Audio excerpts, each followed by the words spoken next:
reckless faith. That is having so much faith that your actions may seem reckless to others who don't realize that it's coming from a place of faith and trust. It's important that we have faith in something, whether it's God or a higher power or ourselves, or that humans are inherently good and loving, or whatever it is that floats your boat. Faith it's like something that just adds value and currency and vision and something to hold on to when times are rough and lost, because it's so easy to feel like we're adrift in this world and we're lonely and isolated. I've been there. I'm Latia, and when I was younger, reckless faith was my mission. I wanted to be so strong in my faith that I did things that people were like, what is wrong with you? Why would you do that? I don't understand your actions, and they just don't make sense to me. And I read the Bible when I was a kid, and not only did it feel like it was just my story, because I believe that we all feel like we're the first and the last. Like, when you are born and come alive into the world, that is the start of your consciousness. When you pass away, that is the end of your consciousness. So we are like the beginning and the end, the first and last, the Alpha and Omega. And it's like, yeah, my parents may have been here, but it's like, I don't have their journey. Like, I wasn't around when I was conceived. So this is the start of my life and my experience and what I have to offer and bring into the world. So for me, I always felt like the Bible was more like a guide and almost like a framework for life and how we can show up and be powerful in the world.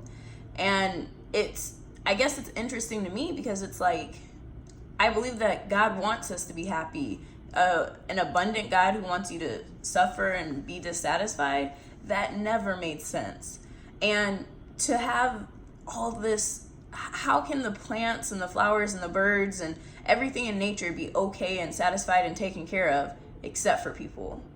Why have we created money and all of these constructs that make us feel like we can't be okay and satisfied with our lives and where we're at?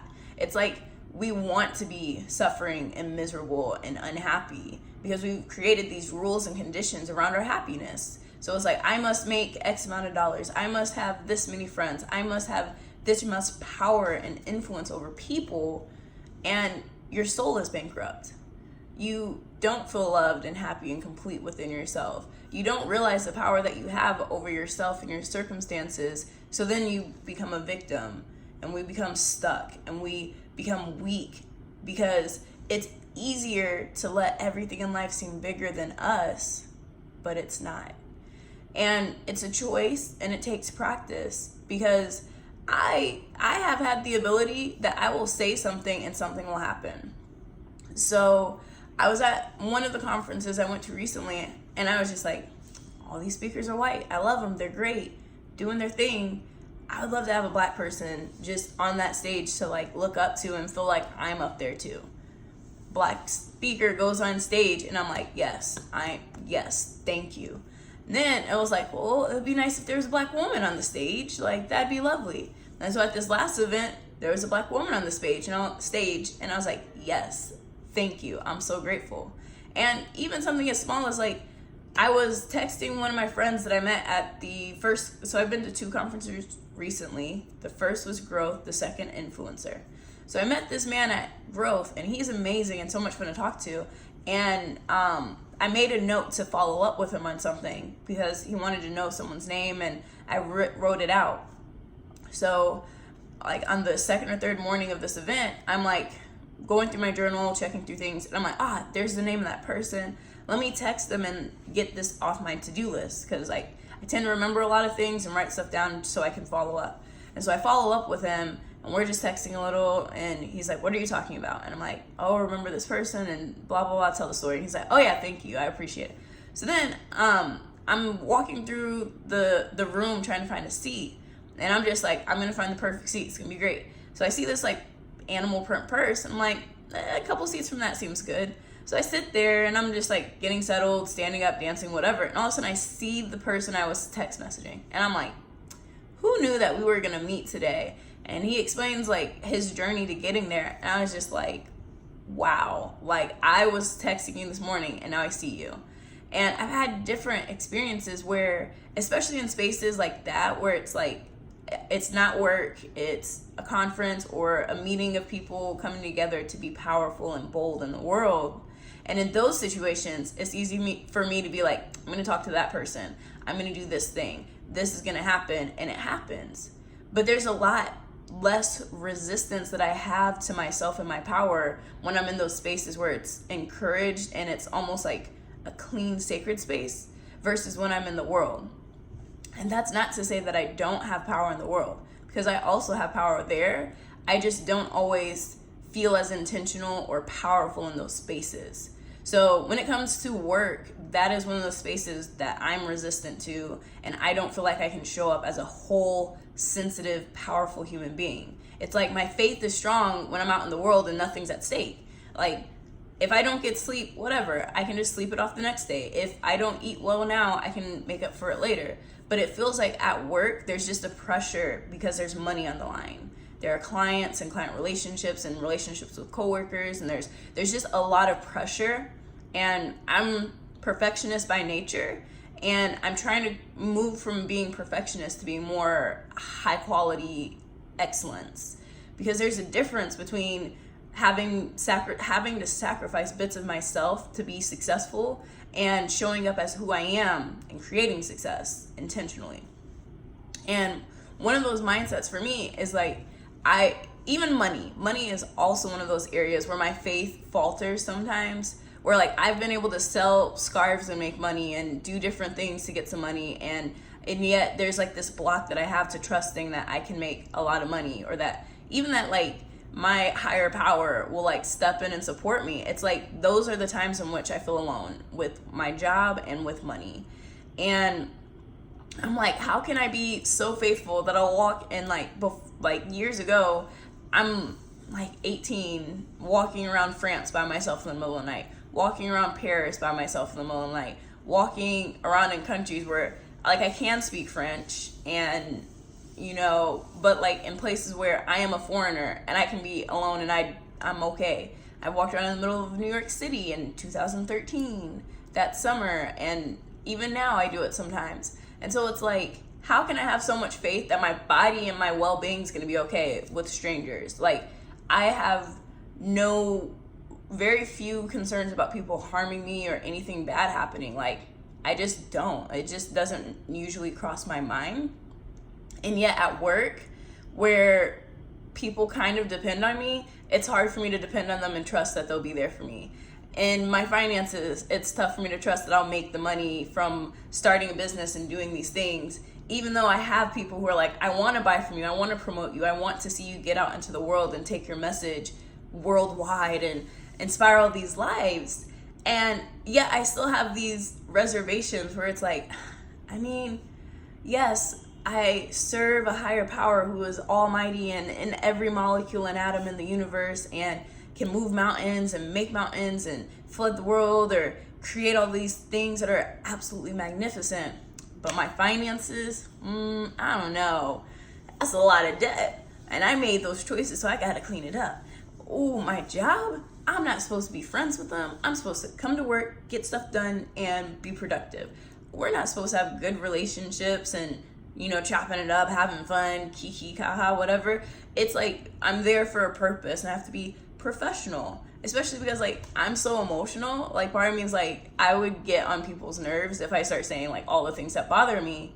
But another part of me is like, well, if I do my best to be of service and add value, even when I'm like emotional, then maybe I can get to a place where instead of me trying to do it all myself, and like, it's not my intention to be strong and like stoic. It's just that I don't feel like most people care about my feelings, so I don't share them.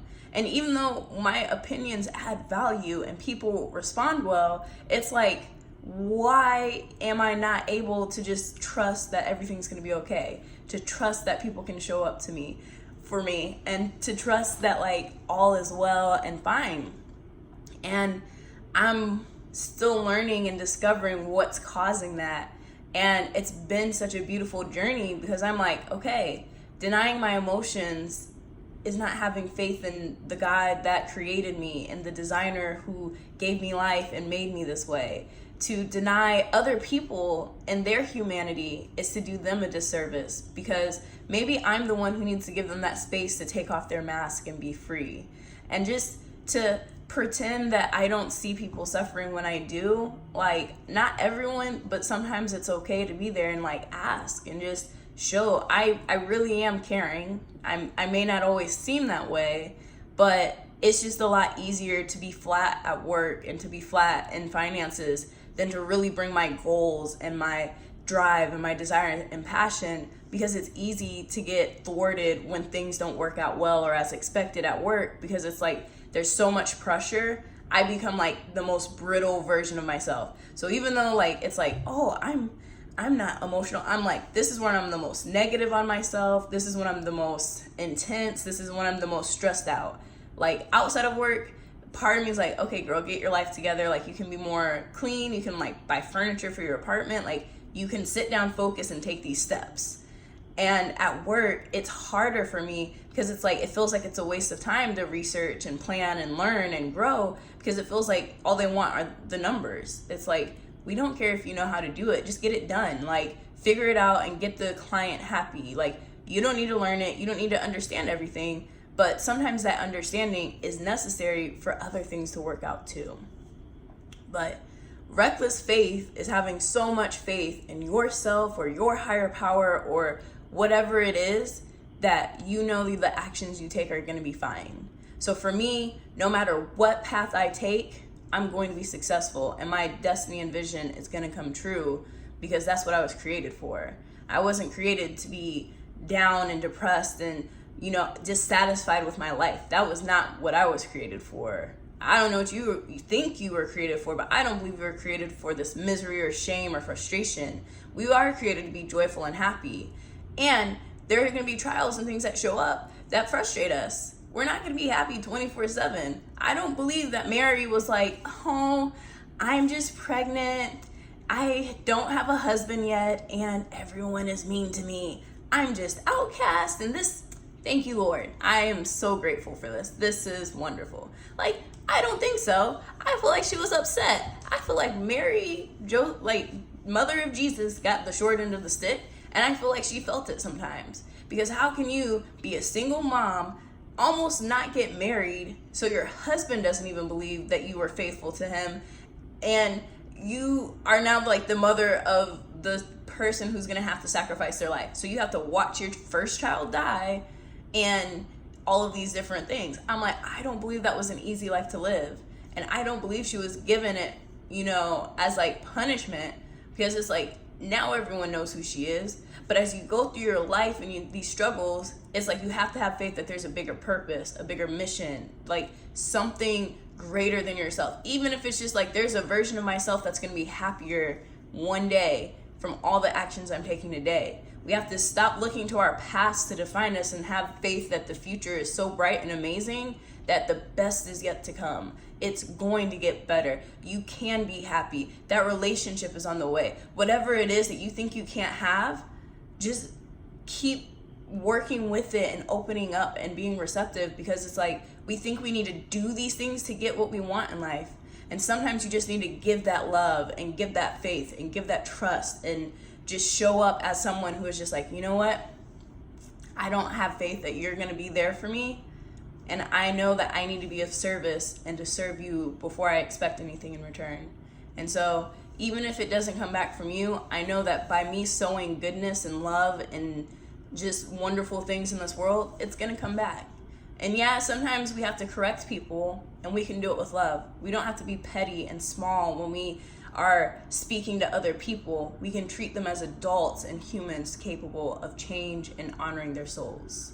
So let's have faith in something, even if it's just faith that people just make their own choices and there is no higher power. It's just people doing things, and this is all of mankind and humanity.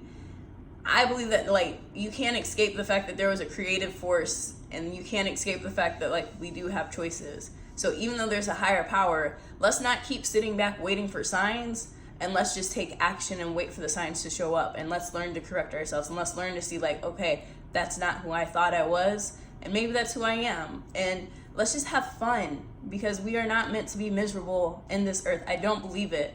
Like, misery may last for a season and a moment, but there's something greater coming through at the other side. So stay strong, just have fun, and it's not going to last forever. This too shall pass.